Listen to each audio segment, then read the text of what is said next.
Somewhere in your house is a knot of old necklaces nobody has untangled in years. The dull dark one at the bottom, the one you would never put on, is often the only one in there worth money. Today, 10 ugly necklaces secretly worth a fortune. One is carved from volcanic mud and sells for nearly $10,000. And number one is not even real gold. It was invented to fool highwaymen, and the recipe was lost 2 centuries ago. Number 10, the Bohemian Garnet Necklace. Murky dark red, packed with tiny stones, set in silver with a thin gold wash, so people call it cheap costume. It is not. These are real rose-cut garnets from Bohemia, and the Victorians were obsessed with them. Your test. Real garnets vary slightly in size and shade. Glass fakes are perfectly uniform. And do not panic at no maker's mark. Most were never signed at all. Number 9, the Scottish pebble necklace. Literally rocks. Gray, brown, treacle-colored agates set flat into silver, like something off a beach. Queen Victoria started this. She fell for Scotland, bought Balmoral, and the country copied her by the 1860s. The value is invisible from a distance. Every agate was hand-cut to fit its exact slot, like a puzzle. Machines cannot fake that. Check for missing stones. Number 8, the long guard chain, absurdly long, hangs to your waist, looks like a dog lead. Nobody knows what to do with it, so it sits in a box forever. It had a job, holding a watch or a muff, worn wound twice around the neck. Length is the point. That chain holds far more metal than a modern necklace. Weigh it before you judge it. Number 7, bog oak. Matte, dark brown black, looking exactly like a carved twig, because that is close to what it is. Wood pulled from an Irish peat bog after thousands of years underground. The Victorians carved it into harps, shamrocks, and castles as Irish souvenir jewelry.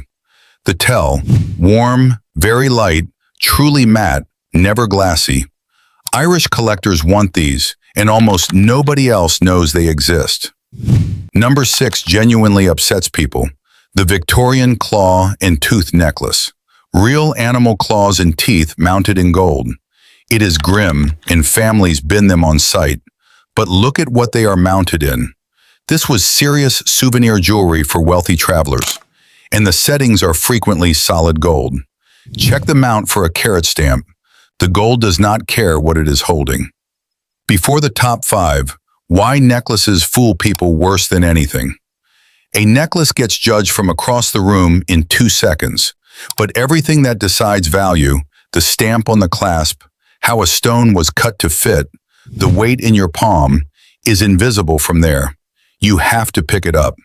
If this is useful, subscribe. This is what we do here every video. Now, the top 5. Number 5, tortoise shell piqué. Dark brown, cloudy, sprinkled with tiny gold or silver dots. It reads as chipped old plastic. Look at those dots under a magnifier.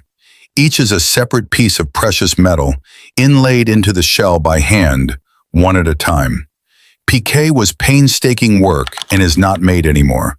Plastic copies have dots printed flat on the surface.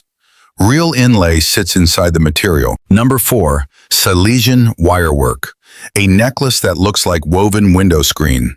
Fine, dark wire mesh twisted into bows and flowers, with no gold, no silver, no stones.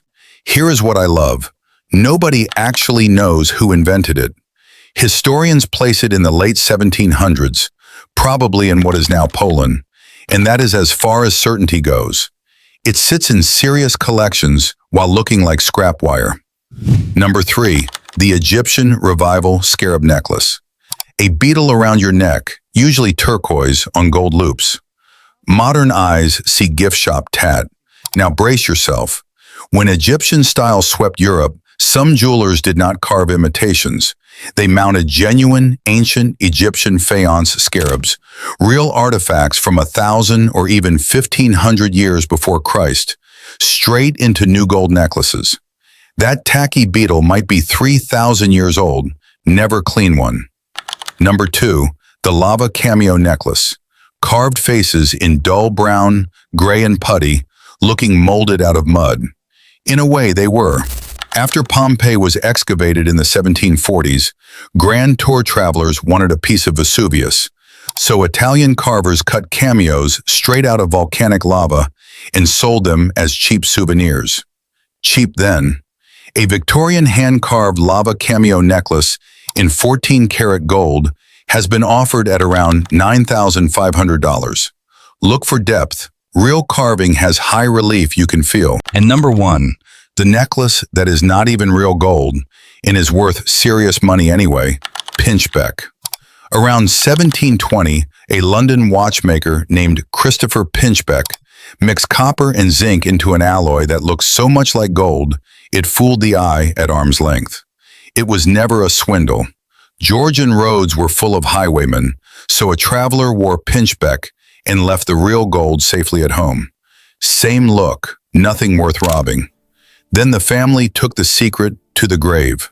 The formula was lost, and true pinchbeck stopped being made by the 1850s, which means every genuine piece is now an antique by definition.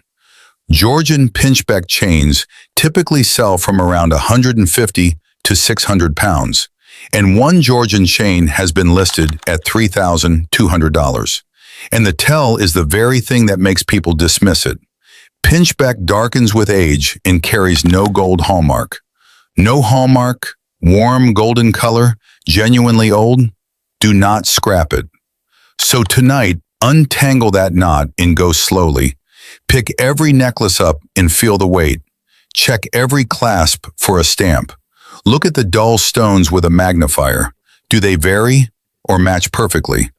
Because the lesson under all 10 is the same. Everyone was dismissed by someone who never picked it up. Tell me in the comments which ugly necklace you are digging out.